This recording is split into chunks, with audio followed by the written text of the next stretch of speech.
ஒரு 10 வயசு பையன் கிட்ட நீ பெரியவன் ஆனா என்ன ஆகணும்பான்னு கேட்டு பாருங்களேன். என்ன சொல்றாங்க? போலீஸ் ஆகணும், டீச்சர் ஆகணும், பென்ஸ் கார் வாங்கணும், BMW கார் வாங்கணும், 10 மாடி வீடு கட்டணும்னு சொல்றாங்க குழந்தைங்க. சொல்றாங்களா இல்லையா? அதே பையன் கொஞ்சம் வளர்ந்து ஒரு 25 வயசு படிப்பு முடிச்சு வேலை தேடிட்டு இருக்கான். நினைச்ச வேலைக்கு போறாங்களா? கிடைச்ச வேலைக்கு போறாங்களா? கிடைச்ச வேலைக்கு போறாங்க. ஆனா 30 வயசான உடனே கல்யாணம் பண்ணணும்னு அவனுக்கு பிரஷர் வருது, கல்யாணம் பண்றான். 35 வயசுல 2 குழந்தையும் வந்துருது. இப்ப ஆபீஸ்ல வேலைக்கு போறான். எந்த பையன்? அன்னைக்கு 8 வயசு பையன் 35 வயசுல ஆபீஸுக்கு போகும்போது இப்ப அவனை தடுத்து கேளுங்க, தம்பி உன் கனவு என்னப்பா?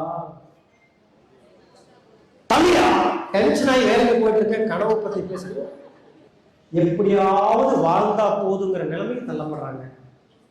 கனவு இல்லாததுனால 35 வயசுல அவர் கோவப்படல. கனவை கேட்ட போது நான் நினைச்ச கனவை நான் பார்க்கிற வேலையிலிருந்து சாகுற வரைக்கும் இருந்தா கூட என்னால அதை நிவர்த்தி செய்ய முடியாதுங்கிற உண்மையை புரிஞ்சதுனால பெரிய குழி எடுத்து அதுக்குள்ள அந்த கனவையெல்லாம் போட்டு அதை மண்ணை போட்டு மூடி கிடைச்ச வாழ்க்கை வாழ்ந்துட்டு இருக்கான் சார்.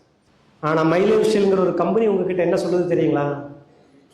நீ 7 வயசுல பார்த்த கனவு, நீ 8 வயசுல பார்த்த கனவு, நீ 10 வயசுல பார்த்த கனவு குழி தோண்டி புதைச்சிருந்தீன்னா தோண்டி எடு, உன்னை சாதிக்க வைக்கிறதுக்கு அதை தோண்டி எடு.